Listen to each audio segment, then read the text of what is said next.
Hello and welcome to this video where I'm going to be talking about whether or not it's okay to watch fan subs. To start things off, I just wanted to say that this isn't going to be based on any laws or anything. I actually have very little legal knowledge when it comes to this kind of stuff.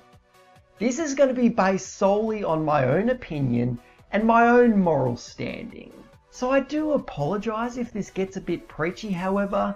I really wanted to discuss this topic because I don't think it's really a black or white issue. Context is very important here. So I'll get things going with a few scenarios that I believe are black or white. If you live in a country where anime availability is really low, like streaming services don't really work over there, DVD releases are rare, the only way that you can legally watch an anime is by importing the DVDs from another country, I think in that case fan subs are okay. Because importing DVDs can get really expensive, especially when you take into account currency conversion rates and import fees.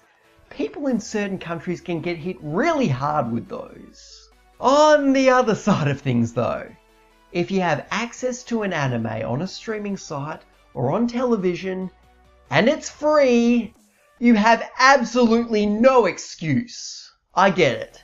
Ads are annoying, and that 1 week wait on sites like Crunchyroll are even more annoying, but in my opinion that's a small price to pay for supporting the creators. Now, I can't force you guys to do anything, I'm not your daddy, but what I would like to do is encourage you that if you are watching anime on fan subbing sites, go back later on to Crunchyroll, Anime Lab, wherever it's available, click on an episode and just let it play through in the background while you're off doing something else. The advertisers will still be pretty screwed over, but at least the website will still get a bit of money out of it. Okay, so moving on to the times where I think it's a little bit more in the grey area. How about if an anime is available on a legal streaming site, but it's behind a paywall? Funimation has been doing this for a number of years, and recently Netflix have been picking up a bunch of anime, and of course, you have to have one of their subscriptions in order to watch any of them. In the anime community, there are a ton of young kids and teenagers who don't have a stable amount of income, and I'm sure there are also a lot of people in dire financial situations, so should these people be completely cut out because they can't afford the subscriptions? Honestly, it's hard for me to say. I went back and forth on this because from what I've seen, subscriptions aren't all that outrageously priced. You could easily afford them by asking for one as a birthday present or by just saving up over a number of months. However, let's add a little bit more to this. Let's say there's 3 anime you want to watch.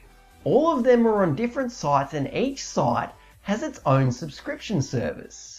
Now things are going to start to add up very quickly. I think I'm leaning more towards the legal route, however, I'm still really torn up. I think that in this case, context is going to be extremely important. Moving on to the final scenario. There's a DVD release. You could pick it up at any store you want to go to, but there's no way to legally check it out beforehand. In this situation, I lean heavily towards fan subs, and I know there's probably going to be a ton of people that balk at that and say, dude, come on, if there's a DVD release, you should always support it, and you know what, if people can't afford to do that, well that's just too bad. They don't get to watch it. But I want you to think about this. Here's the expectation that you have of people. You're expecting them to go into a store and plop down $20 to $100 for something that they haven't seen a single second of. And you're expecting them to repeat this process for every single anime that they're interested in. I don't think that's entirely fair. I guess they could check out the trailers, but I think we all know that they can be pretty deceiving. Then you have reviews, which I will admit are very useful when deciding whether or not to buy a product. But they're still not going to be enough to definitively tell you if you're going to enjoy an anime.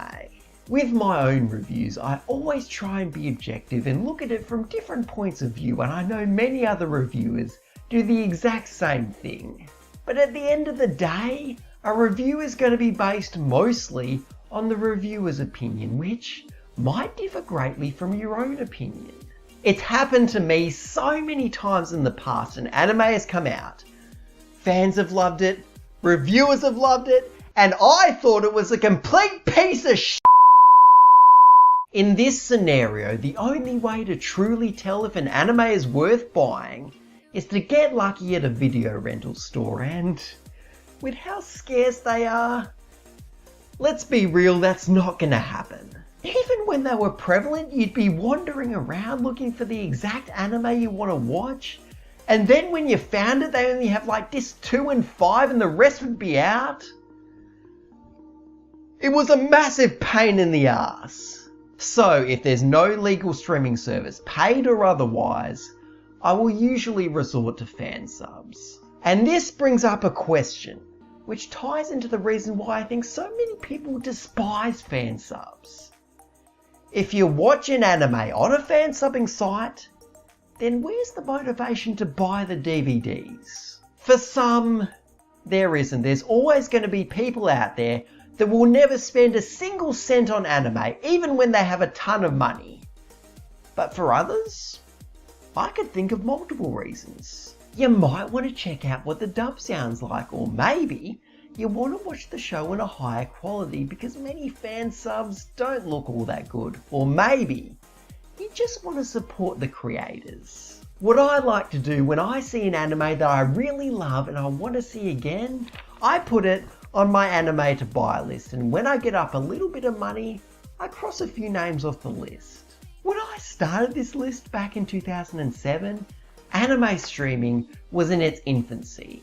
The only real ways to legally watch anime back then, at least where I live, was to catch it on Toonami or to go to a video rental store, and I've already explained why those absolutely sucked. You've probably already noticed that there's a bunch of anime DVDs behind me, and most of them would not be there if it wasn't for Fansubs. They really helped keep my passion for anime alive during those darker times where it was so hard to find anything decent to watch. So, for all of you out there, if you're young and you don't have that much money, I highly suggest making one of these lists for yourself, and when you get a job, you can start crossing some names off, and believe me, you will feel so proud for doing so. So anyway, thank you very much for watching. If you have any feedback, feel free to leave a comment, and if you like this video and want to see more, feel free to subscribe as well. Thanks again, and I'll see you next time.